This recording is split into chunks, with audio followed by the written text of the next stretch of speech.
கவிஞரும் எழுத்தாளருமான கிபி அரவிந்தன் அவர்களுடனான ஓர் உரையாடல்.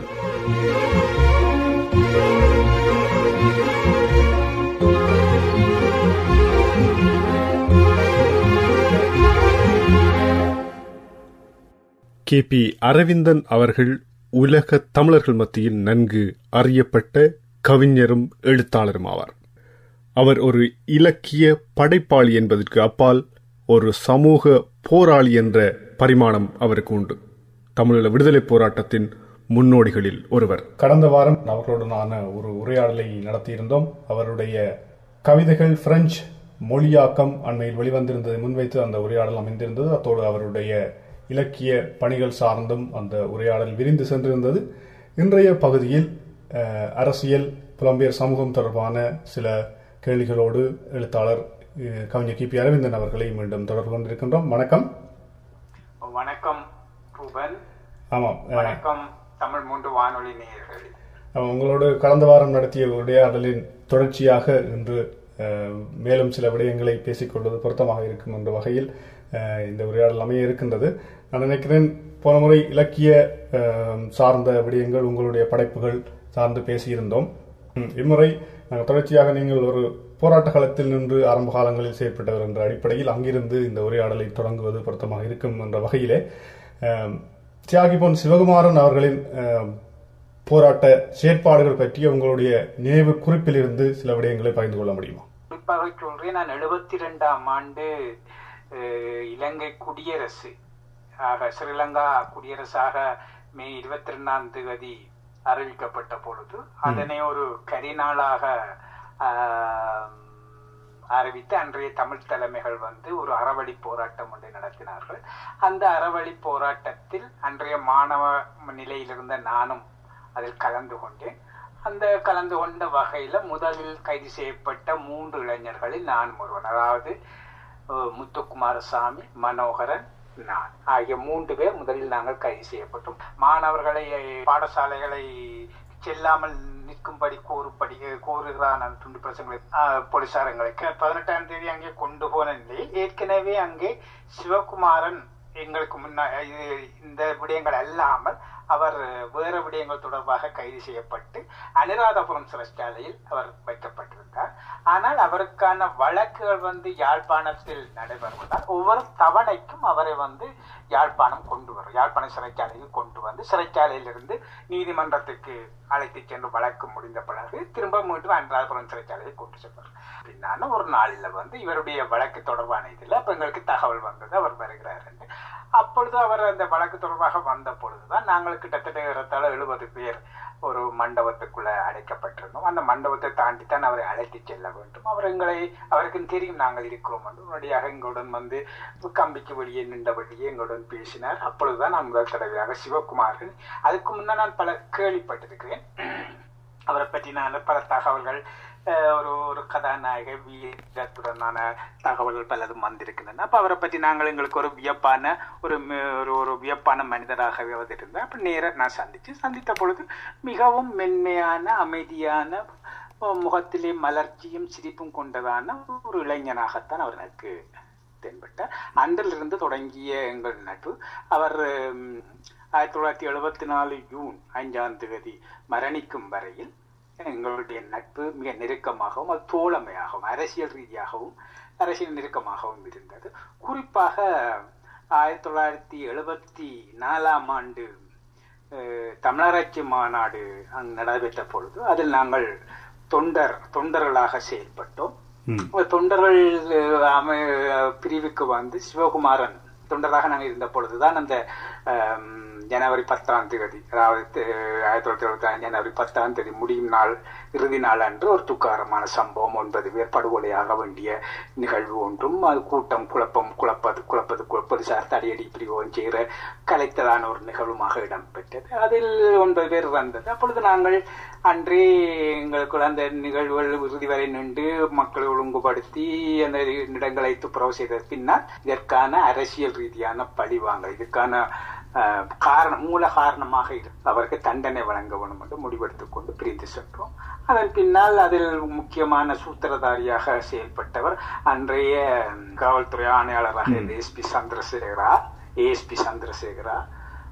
அவரை நாங்கள் பழிவாங்குவதில் சென்றோம். அவர் மீது நாங்கள் 3 தடவைகள் எங்களுடைய முயற்சிகள் செய்யப்பட்ட பொழுதும் அவர் மயிரிழையில் உயிர் தப்பினார். இந்த நிலையில் தான் இவர் மிக மிக உச்சகட்ட தேடுதல் நிலைமைக்கு உள்ளாகி ஏறத்தாழ உரும்புராய் கிராமம் முதல் தடவையாக, அதாவது 700 காவல்துறையைச் சேர்ந்த காவல்துறையாளர்களால் சுற்றி வளைக்கப்பட்டு தேடுதல் வேட்டை நடத்தப்பட்டது. ஆனால் அவர் அப்பொழுது எங்களுக்கு தெரியும் அது நடக்க போகின்றபடியால் நாங்கள் அந்த கிராமத்தில் அவர் இருக்கவில்லை. நாங்கள் வேறொரு கிராமத்தில் தலைமறைவாக இருந்து கொண்டோம். அப்போ அவர் மீதான தேடுதல் வேட்டையின் தீவிரமான முயற்சியும் மேற்கொள்ளப்பட்டதனால் சிவகுமார் நாட்டை விட்டு வெளியே அனுப்ப வேண்டும் என்றதான முயற்சியில் நாங்கள் இறங்கினோம். அந்த முயற்சிக்கு எங்களுக்கு பணம் தேவைப்பட்டது. அன்றைய நிலையில் நாங்கள் பலரையும் இந்த தமிழ் தலைவர்கள் என்று சொல்லப்படுறவர்கள், தமிழ் ஆர்வலர் பலரையும் நாங்கள் பணத்துக்கு அணிக்க பொழுது அவரும் பெரிதாக அதற்கு உதவ முன்வரவில்லை. அதனால் நாங்கள் நிதி திரட்ட வேண்டிய ஒரு முயற்சியில, நிதியை பறித்தெடுப்பது என்ற முயற்சியில நாங்கள் ஈடுபட்ட பொழுது அதுவும் எங்களுக்கு தோல்வியாகி நாங்கள் போலீசாரின் முற்றுகைக்கு உள்ளாகி அதிலிருந்து வெளிவர முடியாத நிலையில் சிவகுமாரன் முதல் சயனைட்டை அருந்தி அவர் உயிரமரணத்தை அடைந்தார். ஆனால் நாங்கள் ஏறிய 3 நாங்கள் தப்பித்து சென்றோம். ஏன்னால் அவர்களுடைய குறி சிவகுமாரன் நன்றாக தெரிந்திருந்தபடியால், சிவகுமாரை மட்டுமே அவர் குறி வைத்திருந்தபடியால் நாங்கள் இலகுவாக சனத்தோடு சனமாக தப்பிக்கக்கூடியதாக இருந்தது. அடுத்தது அவர் இந்த தேடுதல் வேட்டை ஆரம்பித்த உடனேயே சைனைட்டை உங்களுக்கு முந்தி தெரியும், அந்த வாசனை திரவிய குப்பி, சென் குப்பி என்று ஒரு மெல்லிய சின்ன பொட்டில் ஒன்று இருக்கும். அந்த பொட்டிலுக்குள் அடைச்சி அவர் தன் பக்கத்திலேயே வச்சிருந்தார். அதே வேளையில அவர் ஒரு கத்தி வச்சிருப்பார். அந்த கத்தியும் நல்லா சைனைட் தடவப்பட்டு காயப்பட்டு அந்த கத்தியால் சும்மா கேறு விழுந்தாலே ஆள் சாகக்கூடியதான நிலையில் ஒரு கத்தியும் உண்டு அவர் பெருமுடுப்பில் வைத்திருப்பார். சிவகுமாரன் அவர்களுடைய மரணம், அவருடைய இழப்பு தமிழ் சமூகத்தின் மத்தியில், குறிப்பாக இளைய சமூகத்தின் மத்தியில் அந்த காலகட்டத்தில் எவ்வாறான ஒரு தாக்கத்தை ஏற்படுத்தி இருப்பதாக பார்க்க முடியும். ஆனால் அந்த மரணம் ஒரு குறிப்பாக அன்றைய காலத்தில் முதலாவது களப்பலி என்றதை சொல்லலாம். ஒரு இந்த 70களுக்கு பின்னால் நிகழ்ந்த இந்த எழுச்சி பெற்றதான ஒரு இளம் தலைமுறையில ஒரு முதல் இளைஞன் ஒருவன் களப்பலியான நிகழ்வாக அது அமைந்து விட்டது. அது அன்றைய இளம் தலைமுறையினரை பெதுவாக பார்த்து, அது இளைஞர்கள் மட்டுமல்ல, பொதுவாகவே தமிழ் பேசும் மக்கள் மத்தியில் மிகுந்த அதிர்ச்சி அலையையும் ஒரு அனுதாப அலைவையும் அது உணர்வு அலையையும் அதை எழுப்பி, அவருடைய தொடர்ச்சியான சமூக ரீதியான ஒரு துணிச்சலும் சமூகத்தின் மீதான நேசமும் அதற்காக தன்னை அர்ப்பணிக்கவும் தயாராக இருக்கிறவருடைய தியாக மனப்பான்மையும் கொண்ட அவர் ஒரு முன்னுதாரணமாக, முதல் வித்தாக இந்த அரசியல் வரலாற்றில் மிக முக்கியமானவராக அவர் கருதப்படுகிறார். அவர் இளைஞர்களுடைய போராட்ட எழுச்சியினுடைய ஒரு குறியீடாகவும் அந்த விடுதலை போராட்டத்தினுடைய ஒரு குறியீடாகவும் இன்று வரை விளங்குகின்றார் என்ற வகையில் அவர் வீரச்சாவடைந்து 40வது ஆண்டு நிறைவு பெற்றிருக்கின்ற இந்த சூழலில் அவர் பற்றிய உங்களுடைய இந்த பகிர்வு பெருமதி வாய்ந்ததாக இருக்கின்றது. அவருடைய வீரச்சாவிற்கு பின்னர் உங்களுடைய அரசியல் போராட்ட பணிகள், குறிப்பாக தமிழ்நாட்டில் நீங்கள் செயற்பட்டிருக்கின்றீர்கள், ஈரோஸ் அமைப்பில் இணைந்து செயற்பட்டிருக்கின்ற வகையில் அந்த செயற்பாடுகள் பற்றி சுருக்கமாக கூற முடியும்? நிச்சயமாக இவையெல்லாம் ஒரு தன் வரலாறாக ஒரு மிக நீண்ட கதையாக மாறிவிடும். நான் மிக சுருக்கமாகவே சொல்கிறேன். அதுக்கு பின்னால் நான் தலைமறைவுக்கு பின்னால் நான் கைது செய்யப்படுகிறேன். அப்படி 77ஆம் ஆண்டு கலவரம் வருகிறது. 77ஆம் ஆண்டு கலவரம் ரயலட் பார் ஒன்று நிகழ்த்தப்பட்டு, ரயலட் பார்ல அரசியல் கைதிகள், அதாவது டிடென்ஷன்ல, பொலிட்டிக்கல் டிடென்ஷன்ல இருந்தவர்கள் எல்லாம் வைக்கப்பட்டது தவறானது என்று நிரூபிக்கப்பட்ட நிலையில அரசியல் கைதிகள், அதாவது ஏவிபி உட்பட பலரும் விடுதலை செய்யப்பட்ட நிலையில நாங்களும் விடுதலையாகி வெளியால வந்தோம். அந்த வழக்குகள் இருந்தன. நான் சிறையில் இருந்து வெளியால வந்ததுக்கு பின்னால் ஈரோஸ் இயக்கத்துடனான தொடர்புகளை பெற்றுக்கொண்டு 78ஆம் ஆண்டு நான் தமிழ்நாட்டுக்கு வந்தேன். 78ஆம் ஆண்டு தொடக்கத்துல இலங்கையை விட்டு புறப்பட்டு மத்திய கிழக்கு நாடொன்றுக்கு சென்று PLO தலைமை அவர்களுடனான சந்திப்பும் அவர்களுடனான 3 மாச தங்கியிருப்புக்கு பின்னால் மீண்டும் திரும்பி இலங்கைக்கு திரும்பாமல் தமிழ்நாடு வந்து தமிழ்நாட்டில் நான் தங்கியிருந்தேன். தமிழ்நாட்டில் தங்கியிருந்த பொழுது பல்வேறு பணி ஏறத்தாழ 78ஆம் ஆண்டிலிருந்து 88ஆம் ஆண்டும் வரையில், அதாவது வந்து இலங்கை இந்திய ஒப்பந்தத்துக்கு பின்னால் அங்குள்ள பணிகள் இவைகளை எல்லாம் மூட வேண்டும், எல்லோரும் திருப்பி செல்ல வேண்டும் என்று இந்திய அரசு சொல்லும் வரையிலான காலகட்டம் வரைக்கும் நான் அங்கிருந்தேன். அங்கிருந்து பல பணிகளை, இப்போ அரசியல் ரீதியான பணிகள், தமிழ்நாட்டு மக்களுடனான உறவுகளை வளர்த்த, தமிழ்நாட்டை ஒரு பின்தளமாக பயன்படுத்தி கொள்ளுதல் என்பதான விடயங்கள்ல தமிழ்நாட்டின் முக்கியத்துவம் எவ்வகையாக இருக்க வேண்டும் என்பதை நாங்கள் வந்து அரசியல் தலைமைகளுக்கு என்று இல்லாமல் கீழே, அதாவது வந்து ஒரு பத்திரிகையாளர்கள், எழுத்தாளர்கள், கவிஞர்கள், பல்வேறு தரப்பட்ட பொறுப்பில் இருப்பவர்கள், கீழே அடிப்பட்ட மக்கள், கிராமத்து மக்கள், இளைஞர்கள், இவர்கள் மத்தியில் நாங்கள் இந்த கருத்தெடுத்து ஒரு ஒரு ஒரு அடிமட்ட நிலையில எங்களோட போராட்டத்தின் நியாயங்கள் இவைகளை நாங்கள் சொல்லிக் கொண்டிருந்தோம். ஆனால் ஒரு வகையில நான் சொல்வேன், 78ஆம் ஆண்டு வரையில் இலங்கையில் இருந்த பொழுதும் ஒரு அரசியலாகவும் ஒரு கொஞ்சம் ஒரு வகையான கடுமையான மனோநிலையும் கொண்டவனாக இருந்த நான் வந்து தமிழ்நாட்டுல வந்து பணியாற்ற தொடங்கிய 10 ஆண்டு காலத்துல தான் நான் இந்த கவிதையில கூறிவிட்டேன், அவர்களின் தோழனைவால் நான் கனிந்தேன். அந்த வகையில் தமிழ்நாடு இன்றைக்கும் நன்றி உடையவனாகவும், தமிழ்நாடு மீதான நம்பிக்கை உடையவனாகவும், தமிழ்நாட்டு மக்கள் மீதான அபரிவிதமான நேசம் கொண்டவனாகவும் நான் இருக்கின்றேன். நீங்கள் தன் வரலாறு என்று போய்விடும் என்று நீங்கள் அச்சப்பட்டு இருந்தாலும் நாங்கள் இதற்கூடாக ஒரு காலத்தினை, அந்த வரலாற்றினை, அந்த போராட்ட செயற்பாடுகளை பதிவு செய்வது முக்கியம் என்ற அடிப்படையில் தான் நான் அந்த கேள்வியை உங்களிடம் கேட்க நேர்ந்தது. அதனைத் தொடர்ந்து தமிழீழ விடுதலை போராட்டத்தின் இந்த 3 தசாப்த கால ஆயுத போராட்டம் முள்ளிவாய்க்காலில் மௌனிக்கப்பட்டதன் பின்னர் தமிழர் அரசியலில் பெரும் ஒரு தலைமைத்துவ இடைவெளி தோன்றியுள்ளது என்பது பலரும் அறிந்த உண்மை. இந்த வகையிலே அந்த ஆயுத போராட்ட பாதையை முன்மொழிந்தவர்களில் ஆரம்ப காலங்களில் அதில் ஈடுபட்டவர் என்ற முறையில் இந்த ஆயுத போராட்டத்தினுடைய வீழ்ச்சி என்பது இந்த ஆயுத போராட்ட வழிமுறை தொடர்பாக உங்களை வருந்த வைத்துள்ளதா? முக்கியமாக அது பொதுவாகவே உலகத் தமிழர்களை பாதித்தது போலவே எங்களையும் பாதித்தது, என்னையும் பாதித்தது. ஆனால் அதுக்கு மேலால் இந்த போராட்டத்தின் தொடக்க காலத்தில் இருந்து இதில் ஈடுபட்டவர் என்ற வகையில் இன்னும் ஒரு சற்று கொஞ்சம் கூடுதலான மற்றவர்களுடைய வேதனையை விடவும் இதனுடைய வீழ்ச்சி வந்து நிகழ்ந்தது என்பது மிக மிக ஒரு ஒரு ஒரு ஒரு கவலைகள், துன்பம் என்ற சொற்களுக்கு எல்லாம் அதை அடக்க முடியுமா எனக்கு தெரியவில்லை. அதுக்கு அப்பாற்பட்டதான அது ஒரு துன்பமா துயரமா, ஏன் நாங்கள் உயிர் வாழ வேண்டும் என்றதான ஒரு கேள்வியையே இதெல்லாம் பார்க்காமல் அந்த 10 ஆண்டு கால ஊர்ல பணியாற்றிய பொழுதே செத்தெல்லாம் போயிருக்கலாமே, நாங்கள் எல்லாம் முன்னாடியே செத்திருக்கலாமே, அப்படியான ஒரு மனோநிலை தான் எனக்கு அப்பொழுதெல்லாம் தோன்றியிருந்தது. இதெல்லாம் அறிந்திருக்க வேண்டுமா, இதெல்லாம் இருந்து பார்த்திருக்க வேண்டுமா என்பதான ஒரு மனோநிலை என்னிடம் மிகுந்து இருந்தது.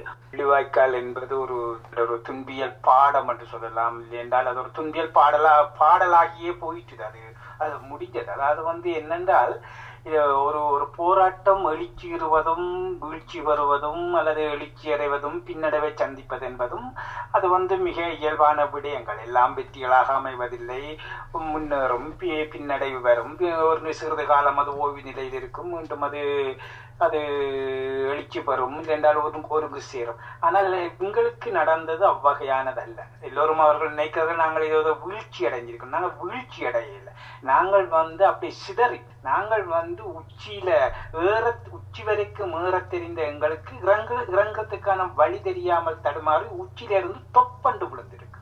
இதுதான் உண்மையான கதை. செங்குத்தாக நாங்கள் விழுந்திருக்கிறோம்.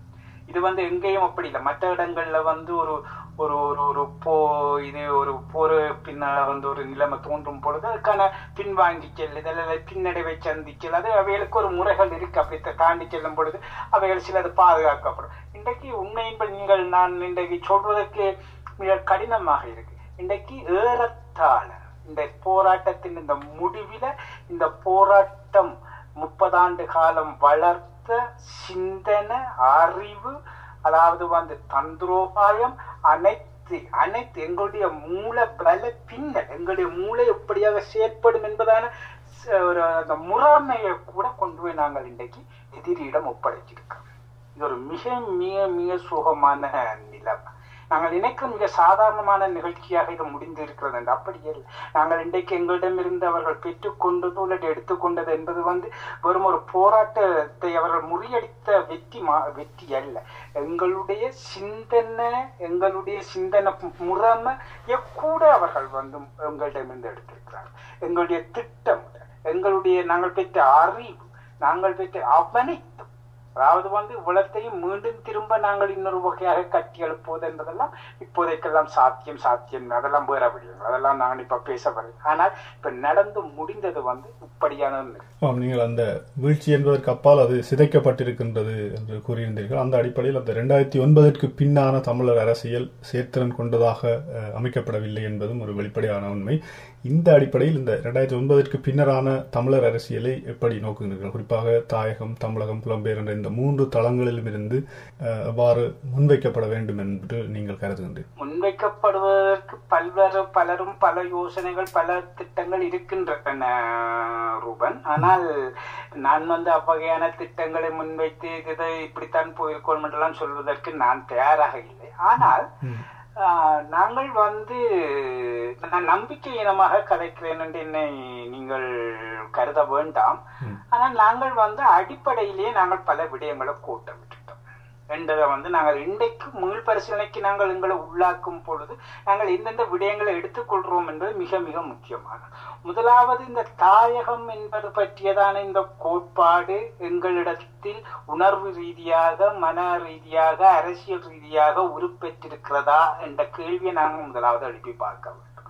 அதாவது பருத்தித்துறை முதல் பாணந்துறை வரை, இல்லைன்றால் இப்ப பொத்துவில் வரைக்குமான நீண்ட, இல்லாட்டி மன்னார் முதல் மட்டக்களப்பு வரை இந்த நீண்ட இந்த நெடிய இந்த நிலப்பரப்புகள் வாழும் மக்களை ஒரு தேசியமாக, ஒரு தாயகத்துக்கான பண்பு கொண்டவர்களாக நாங்கள் அமைக்கும் வகையில் எவ்வகையான திட்டங்களை, செயற்பாடுகளை நாங்கள் கொண்டிருந்தோம், மனப்போக்கை கொண்டிருந்தோம் என்பதை நாங்கள் முதல்ல எங்கள்கிட்ட முதலாவது கேள்வி கேட்க. அப்ப இந்த முதலாவது தாயகம் பற்றிதான அரசியல், இல்லட்டு இந்த மனோநிலை, இந்த உணர்வு நிலை ஒன்று இருந்தால்தான் சுயாட்சி பற்றியதான கருத்துருவோ தோன்ற முடியும், தோன்றி வளர முடியும். அப்போ இவைகள் எல்லாம் ஒரு படிப்படியாக வளர்த்தெடுக்கப்பட்டிருக்கவன்.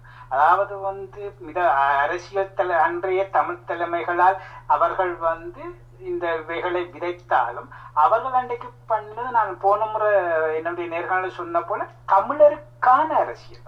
அதாவது கொழும்புல தாங்க செய்யறத இங்க வீராவேசமாக கதைச்சிட்டு போறோம். இங்க இருக்கிறவங்கள உணர்வூட்டி தங்களுக்கான வாக்கு வங்கிகளை நிறுவுறதுலதான் மிக கவனமாக அவர்கள் இருந்தார்கள். வாக்கு வங்கிகளை பெற்றுக் கொள்வதிலும், அதற்குடான இருக்கைகளை நாடாளுமன்றத்தில் பெருக்கிக் கொள்வதிலும், அதற்கான பதவிகளை அவர்கள் அனுபவித்துக் கொள்வதிலும், அதை தமிழர்களின் பிரதிநிதித்துவமாக அவர்கள் கருதி கொண்டவர்களாக அந்த நிலைமைக்கு. ஆனால் இதே வேளையில் இவர்கள் மறுவளமாக தங்களுடைய தமிழர் பிரதிநிதித்துவத்தை, வடக்கு கிழக்கு தமிழர் பிரதிநிதித்துவத்தை கோரி அதை முன்னிலைப்படுத்துகிற இவர்கள் வடக்கு கிழக்கு மக்களிடையான இணைப்பை, அவர்களிடையான உறவை, அவர்களுடையான பொருளாதார உறவாடலை அல்லது அவர்களுக்கு இடையிலான சமூக ரீதியான உறவாடல், இவைகள் தொடர்பாக இவர்கள் என்ன பணி செய்தார்கள், என்ன கட்டமைப்பை இவர்கள் வைத்திருந்தார்கள் என்பதெல்லாம் முக்கியமாக நாங்கள் கேட்டு பார்க்க வேண்டும். அதை தொடர்ந்து வந்தவர்களும் அதை செய்தார்களா, அவைகள் பற்றி சிந்தனை கொண்டிருந்தார்களா என்பதை நாங்கள் உதாரணத்துக்கு சொல்றேன். நீங்கள் உங்களுக்கு கசப்பாக கூட இருக்கலாம். நான் பல சம்பவங்கள் கேள்விப்பட்டிருக்கேன். 2009 முடிந்தது பின்னால், அதாவது யாழ்ப்பாணத்து இளைஞனும் மட்டக்களப்பு பெண்ணும் திருமணமாகி இருந்த குடும்பங்கள் பிரிக்கப்பட்டிருக்கு பிரதேச ரீதியாக. அதே போல சாதி ரீதியாக அன்றைக்கு இவர்கள் செய்து வச்சிருந்த பல சீர்திருத்த திருமணங்கள் எல்லாம் உடைக்கப்பட்டிருக்கு. இவைகள் எல்லாம் வளராமல், இவைகள் எல்லாம் வளர்த்தெடுக்கப்படாமல், மன ரீதியாக நாங்கள் கொண்டு செல்லப்படாமல் நீங்கள் பேசுகிறதான இந்த தாயகம், அதுக்கான சுயாட்சி பற்றி நாங்கள் எங்களுக்கு எப்படி நாங்கள் அதை பற்றி சிந்திக்க முடியும்? உலகாத முடியும்.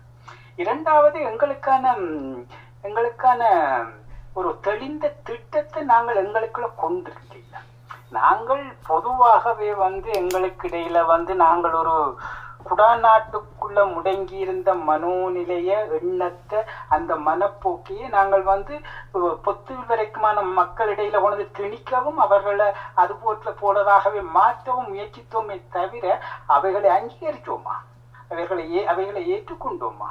இதெல்லாம் நாங்கள் இன்றைக்கு கேட்டு பார்த்து இவைகளுக்கான விடைகளை காணாத வரையில் நான் நினைக்கிறேன் 2009க்கு பிறகு இன்னும் 10 ஆண்டுகள் ஆனாலும் நாங்கள் மூச்சு வருவோமா, மூச்சு வர முடியுமா என்பதெல்லாம் எனக்கு நம்பிக்கை. இரண்டாவது உதாரணத்துக்கு பாருங்கள், நாங்கள் வெளியால கேட்டால் நாங்கள் தமிழுக்காக போராடினாங்க, தமிழ் தேசத்துக்காக போராடினாங்க.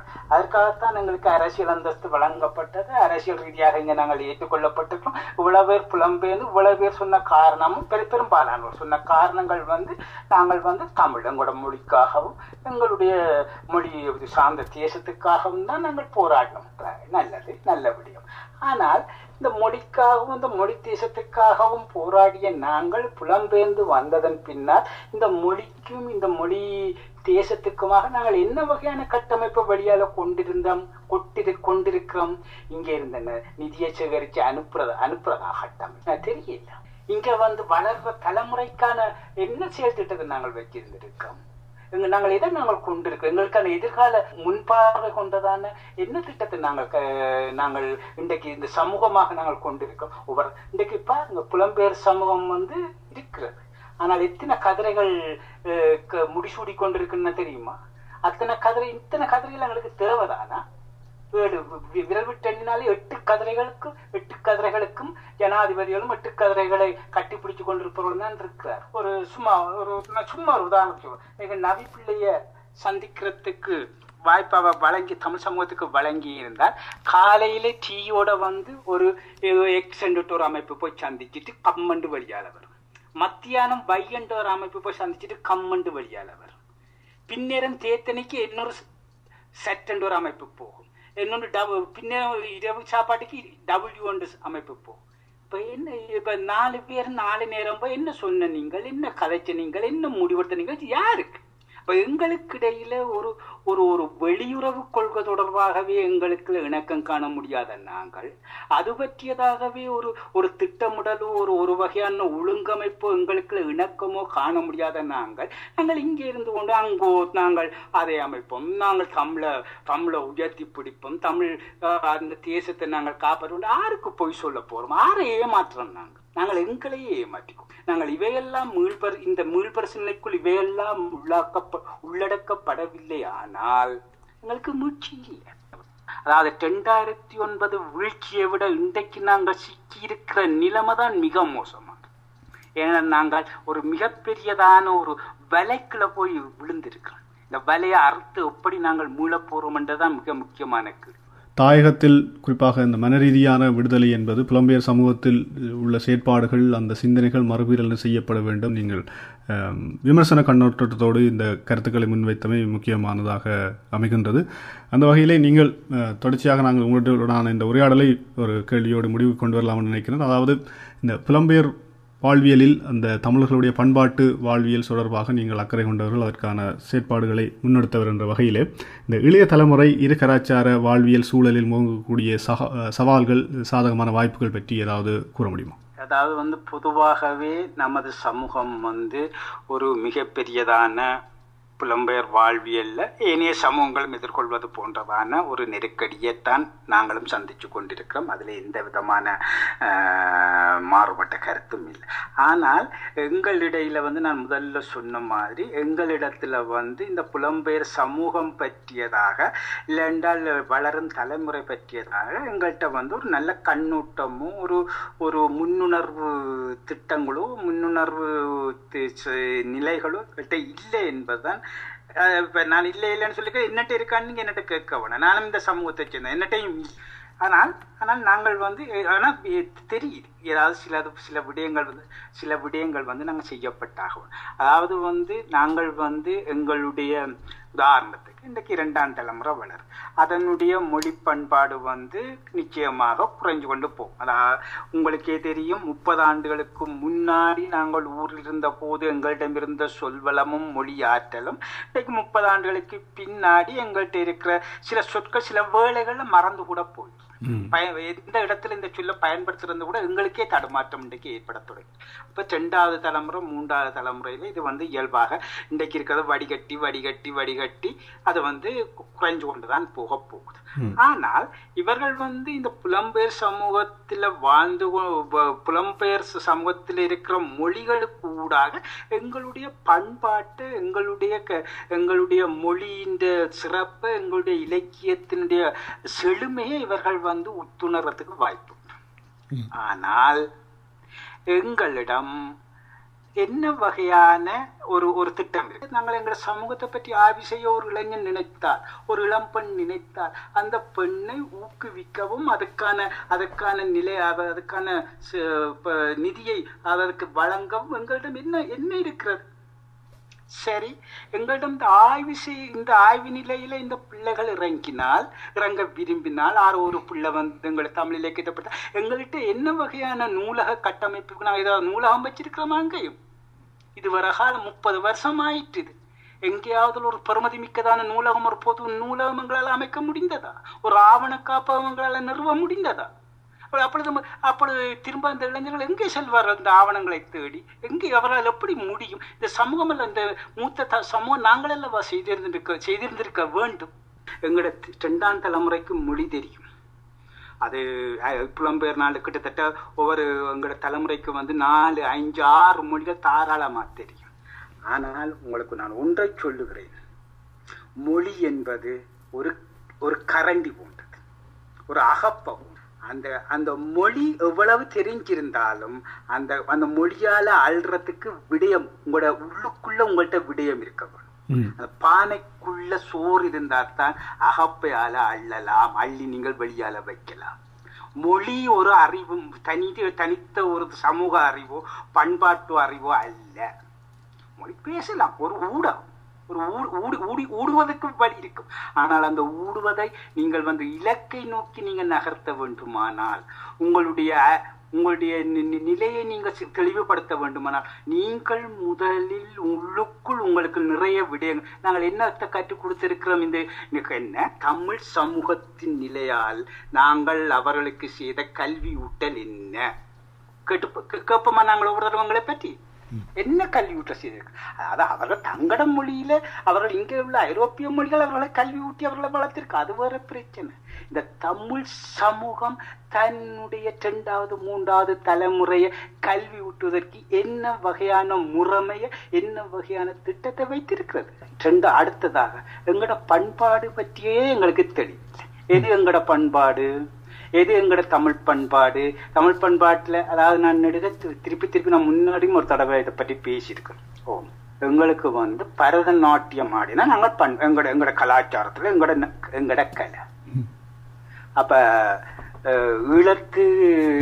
ஈழத்து கலையும் பரதநாட்டியம், தமிழ்நாட்டு கலையும் பரதநாட்டியம், இந்திய கலையும் பரதநாட்டியம். அப்ப இது ஈழத்தின் கலை எங்கட அளவில் நாங்கள் சிலதை முயற்சித்திருக்கோம். நாங்கள் இப்போதைக்கு பொது அளவில் நானும் சார்ந்ததாக அண்மை காலங்களாக ஒரு 10 வருடங்களாக பொங்கல் என்பதை தமிழர்களின் அடையாள நாளாகவும், அதுதான் எங்களுடைய பண்பாட்டின் அடையாள நாளாகவும், அதுதான் தமிழர்களை இணைக்கும் நாளாகவும், அதுதான் ஒரு வகையில் உலகத் தமிழர்களுக்கு எங்களை அடையாளப்படுத்தக்கூடிய நாளாகவும் இருக்கும் என்று கடந்த 8-10 ஆண்டுகளாக நாங்கள் அதை பிரான்ஸ்ல நான் இருக்கிற நாட்டில் அதை முன்னெடுத்து கொண்டு வரோம். இன்றைக்கு கிட்டத்தட்ட கொஞ்சம் கொஞ்சமாக சில இடங்கள்ல அதை முன்னேறி கொண்டு வருகிறது.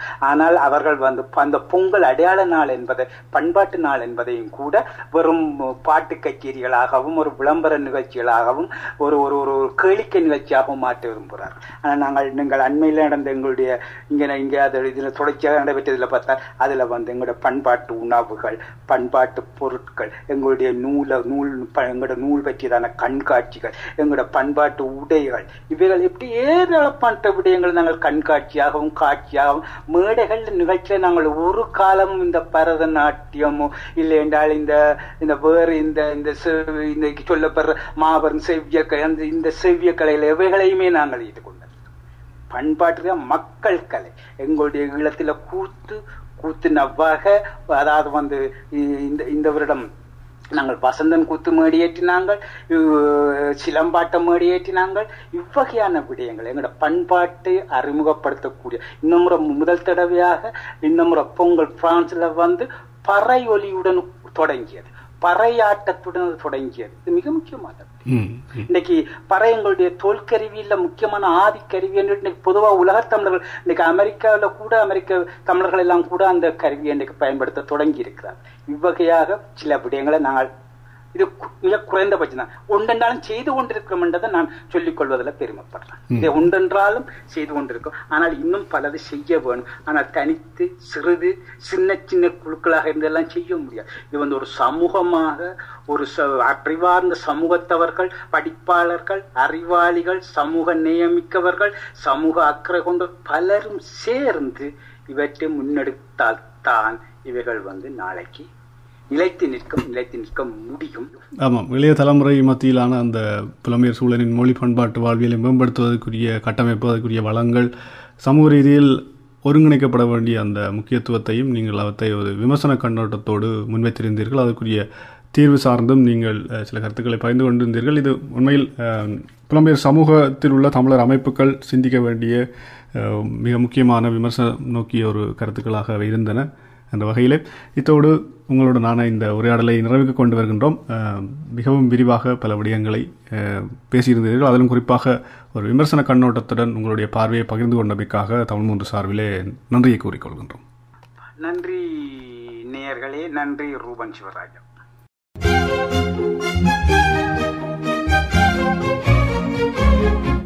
நேயர்கள் இதுவரை கேட்டது எழுத்தாளரும் கவிஞருமான கிபி அரவிந்தன் அவர்களுடனான ஒரு உரையாடல்.